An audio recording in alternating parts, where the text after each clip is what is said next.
नमस्कार. सरपंच संतोष देशमुख हत्या प्रकरणाची सर्वत्र जोरदार चर्चा होत आहे. या प्रकरणाच्या पार्श्वभूमीवर राष्ट्रवादीचे नेते धनंजय मुंडे यांच्या मंत्रिपदाचा राजीनामा घेण्यात यावे अशी मागणी केली जात आहे.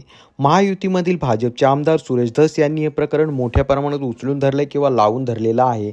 या प्रकरणामध्ये जे आहे सुरेश धस यांच्याकडनं दररोज नवनवीन खुलासे केले जात आहेत व त्याचसोबत आकाचे आका म्हणत त्यांनी धनंजय मुंडे यांच्यावरती आरोप केलेला आहे. आणि त्याचसोबत त्यांनी जे आहे त्या ठिकाणी बोलत असताना परभणीमध्ये झालेल्या सर्व पक्षीय मूक मोर्चावेळी अजित पवारांचे नाव घेतल्यामुळे देखील त्या ठिकाणी अनेक राजकीय नेते मोठ्या प्रमाणात आक्रमक झालेले आहेत.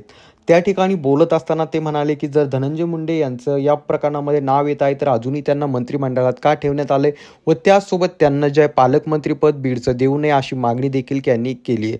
त्यासोबत त्यांनी जे हे पालकमंत्रीपद जे अजितदादा पवार यांनी घ्यावं असं देखील ते बोललेले आहेत. परंतु या मूक मोर्चावेळी त्यांनी अजित पवारांचे नाव घेतल्याने राष्ट्रवादीचे नेते आक्रमक झाल्याचे आपल्याला पाहायला मिळाले. अशातच राज्य महिला आयोगाच्या प्रमुख असणाऱ्या रुपाली चाकणकर यांनी देखील धस यांना एक सवाल केला आणि त्यांच्यावरती निशाणा साधला. रुपाली चाकणकर यांनी केलेल्या त्या सवालामुळे जे आहे सर्वांचेच लक्ष आता सुरेश धस हे काय बोलतात याकडे लागलेलं आहे. कारण सुरेश धस यांना चांगलंच तुफान फैलावरती त्यांनी घेतलंय. त्या ठिकाणी बोलत असताना त्या म्हणाल्या की संतोष देशमुख यांच्या हत्येवरून आमदार सुरेश धस जाणीवपूर्वक राजकारण करत आहे. परभणीच्या मोर्चामध्ये आदरणीय अजितदादांचं नाव घेत त्यांनी अजितदादांना क्या हुआ तेरा वादा असं म्हणून प्रश्न विचारला. तुम्ही न्यायाच्या बाजूने आवाज उठवत आहात पण त्याच्यामध्ये तुमचा राजकीय हेतू साधण्याचा देखील प्रयत्न सुरू आहे असं दिसून येत आहे. जर सुरेश धस यांना गृह खात्यापेक्षा सखोल माहिती होती तर ते इतके दिवस गप्प का होते?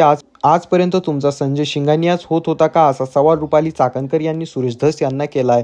त्यांच्या या प्रश्नानंतर आता सर्वांचं लक्ष द्या सुरेश धस यांच्याकडे लागून आहे. रुपाली चाकणकर यांच्या या सवालावरती ते काय जबाब देतात किंवा काय उत्तर देतात याकडे सर्वांचं लक्ष लागून आहे. तरी तुम्हाला या प्रकरणाबद्दल काय वाटतं खाली कॉमेंट करून नक्कीच सांगा.